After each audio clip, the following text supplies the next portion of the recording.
a medical condition which is thought to affect around 1 in 3,000 women. It means that she has 2 vaginas. But Hazel's condition is even more complicated, making her 1 in a million. She's here to explain, along with Dr. Dawn Harper. And we read through this morning going, no, no, it is extraordinary. But for you, growing up, when you were little, you didn't spot it, and neither did your mum.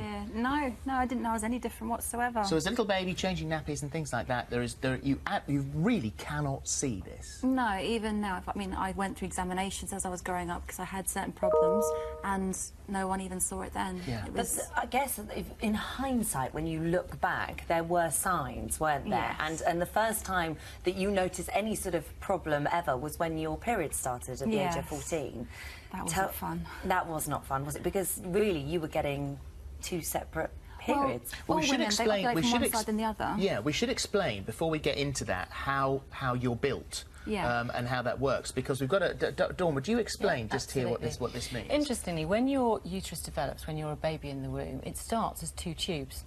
And the normal thing to happen would be for those tubes to fuse, and then the septum breaks down and you form 1 uterus. What's happened with Hazel is that septum never broke down, and the 2 tubes have made 2 separate uteruses and 2 vaginas and 2 cervixes, which obviously has huge implications for you in terms of things like smear tests and so on. Yeah. And you mentioned 1 in 3,000. I think it is relatively common to still have a septum or a fibrous band within the uterus, or a slightly abnormal shape to the uterus. And that's the kind of thing that I might pick up on one of my patients who we might be doing an ultrasound, for example, for a completely unrelated problem, and it's just something that we find.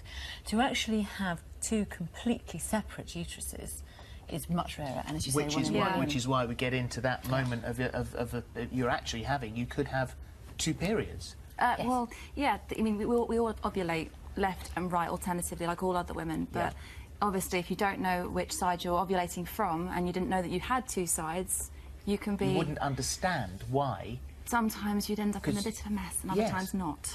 Gosh, that must... I mean, at that age, when you're just starting your period anyway, and it's all a bit confusing, it's all a bit messy, and it's all a bit horrid, it must have been terrible for you. It wasn't nice. I mean, I had friends, I'd try and explain to them having problems, and, you know, I'd say to them, they had no idea what I was doing wrong. They looked even more confused than I did. Well, because you did ask one of your friends, didn't you? And I'll get you to explain this, that you didn't... You were saying, well, which hole? My more embarrassing story, is when I actually did ask a friend. I said, do you have any problem working out which hole to put in? She thought I was putting them up my bottom.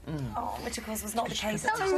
Nothing like that. And very difficult for you then to go and approach someone else and talk to them about it. I think I pretty much kept my mouth shut after that for quite a while. So, at what stage did you become alerted to this? Because you hadn't noticed. You had a look occasionally. You checked yourself. You went to the doctor because of your heavy periods. I was 18 before I found out.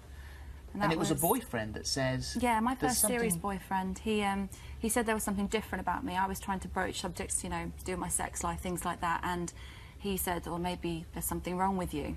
He said, I've always noticed there's this thing here, and I completely freaked out and went to go and check on it.